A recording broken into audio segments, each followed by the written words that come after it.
in terms of in terms of the Hello, my name's Ollie Bliss and this is my channel Book Drawer. For those who don't know, I enjoy looking at queer fiction and occasionally I create images out of it. Today it's all very different setup for you, and that's just because I'm down at my parents' at the moment. So my dad is really sick at the moment. He has got Legionnaire's disease, which he picked up off of a cruise. He is out of the worst, he is on antibiotics, but I have been down with my parents just helping out around the house and stuff and just helping my dad as he has just been really ill. I'm doing this video for LGBT History Month and I'm looking across some non-fiction, some memoirs, and just pulling together some things which are related to peace, war and activism, which is part of the themes of this year's LGBT History Month. So hopefully this will give you a selection of things which you are likely to enjoy, but also expanding your horizons and giving you a bit of education around what is out there in terms of our LGBT history. Starting with Drapetomania, which is by John R. Gordon. This is the only physical book which I have to hand with me, just because I literally mad dashed while I was at home and then came down to my parents down in Gloucestershire. But this book is actually one which I picked up from my local library, and because they've been celebrating LGBT History Month as well. This has literally only got 4 reviews on Goodreads right now, so hopefully it will encourage people to read this one, because this is super new, only released last year. So this is set in America, in the south of Antebellum, I think that's how you say it, I'm not entirely sure, apologies to the Americans out there, and it's looking at slavery in racist America, and it's set with the background of a looming civil war, and it features these 2 characters. I have no idea which way around this would be, but it's Cyril and Abe. And in the course of the book, it goes between each of the characters across the 3 books. It's what I understand of this book. But apparently this took about 10 years to create, and it, literally as I was just walking into my library, it was there, prized, ready, and I was just like, what are you? Okay, I'm going to give you a go.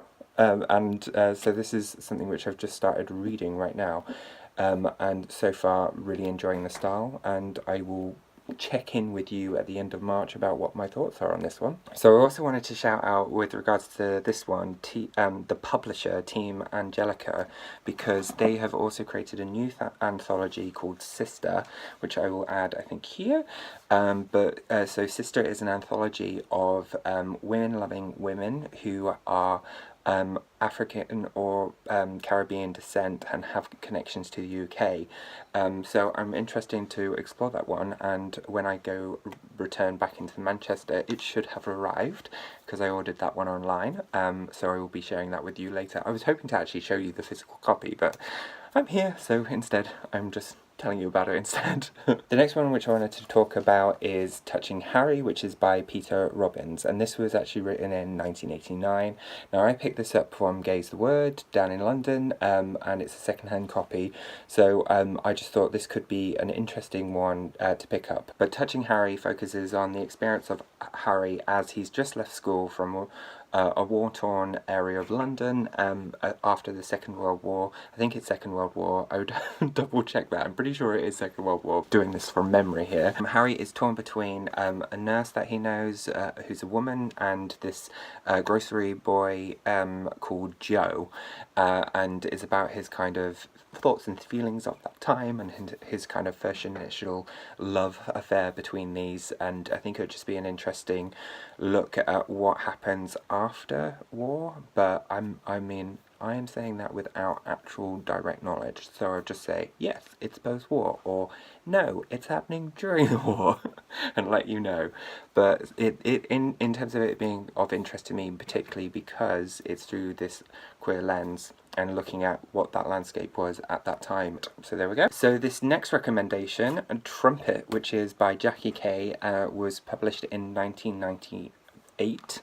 And Jackie Kay is a living writer based in Manchester, and I wanted to introduce her into this list as well, because this is about a kind of private and personal war which is happening predominantly through the lens of the wife of Joss Moody, who has this secret surrounding their life, and it's all featuring around this legendary jazz player.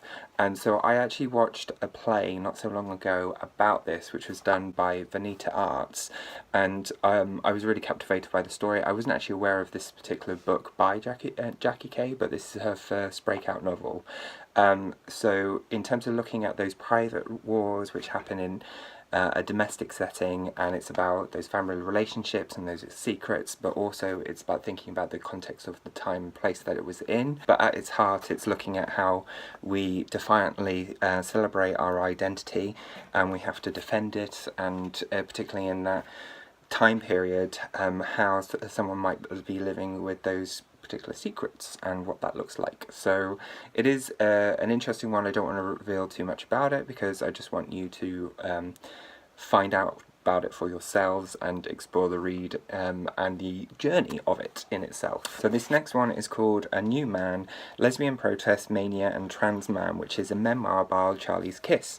So this is about a person who has been defending women's rights and protesting on the Greenham Common, which I have talked about in a previous video with the lovely Hebe. I'll add a link below. But Charlie comes to the realisation that not only were they a lesbian at that during that point, but actually in fact they are a man.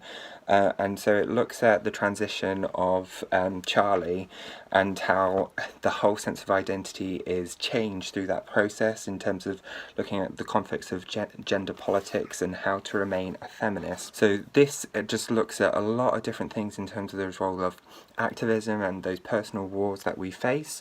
And I just think it's a really interesting celebration about someone who was very active within our community and fought for some really powerful things. My next recommendation is Pride, the inspiring true story behind the hit film by Tim Tate. So this is the kind of the truth behind the film, which I'll add pictures so you can kind of see what I'm talking about. But so in 1984 there were the miners' strikes, and it was the era of Margaret Thatcher, and then the lesbian gay support of the miners worked with the miners who were striking at that time, and they collaborated together and went on protests, and is looking at that journey in terms of how they found a way to ally with miners' strikes and help nudge forward different agendas within LGBT narratives in history. So this one is a little bit more academic, so if you prefer a bit of academic reading, this might float your boat. But this is The Lesbian Resolutions, which is by Sheila Jeffries, and it's looking at lesbian feminism in the UK from the 1970s through to the 1990s. And it's looking at the women's liberation movement, kind of in the era of second wave feminism, and it's looking at queer theory, lesbian theory, culture and practice. It's a really great collection of essays, so you can learn more about these areas of work and practice where women were fighting for women's liberation, basically.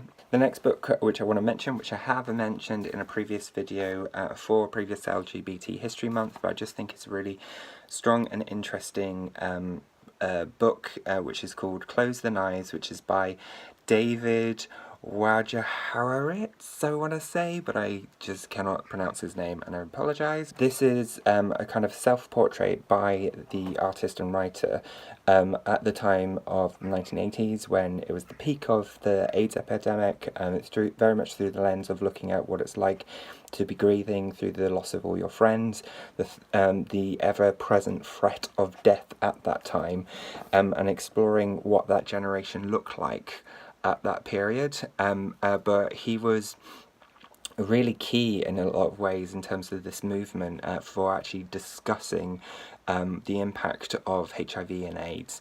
And he there is this iconic image of him on his kind of deathbed, just to get the conversation going in terms of saying, this is my dead body, this is the impact, this is what the impact of AIDS looks like, we need to do something about it, and it can happen to anyone, not just LGBT people. So he was really, really important, powerful in that movement and that creating that change for dialogue and discussion about how they could control and contain the HIV virus. And then finally, the last book which I wanted to quickly mention is Pulp, which is by Robin Talley.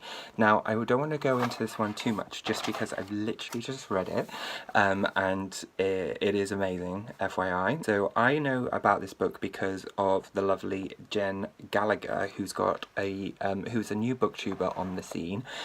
Go over and check out her videos. She's done a great one which is looking about we need more LGBT stories which are a bit happier, and this book is an excellent example. It's a really, really interesting read, actually.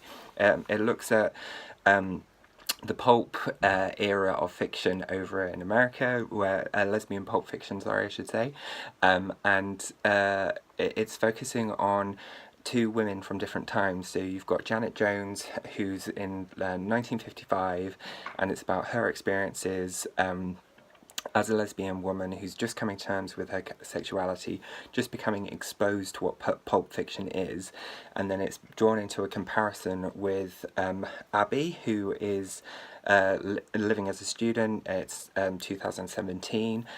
She's very much out to her family and friends. All of that's kind of cool and casual and fine, but it's actually part of a really interesting period of time. So in the context of the 1950s, there was a real culture of fear around lesbianism, and all writings had to kind of end in tragedy. So either they died or they ended up going to an asylum, or they managed to find themselves in a straight relationship as a way of survival. So it's always kind of had this really bitter ending, and it was kind of looking critically at why that was happening and what the situation of that period was, alongside comparing it to the kind of how we are as a culture and a society right now and what different voices look like. But it's just really positive and really nicely framed and really interesting. But if you want to know more about that particular book, head over to her channel and check her out. So, that is enough from me on my recommendations for today. Click the like and subscribe, and then you will be able to see some more queer content from me in future. I hope you're all doing well and good, and I will see you all again real soon. Okay, take care. Bye.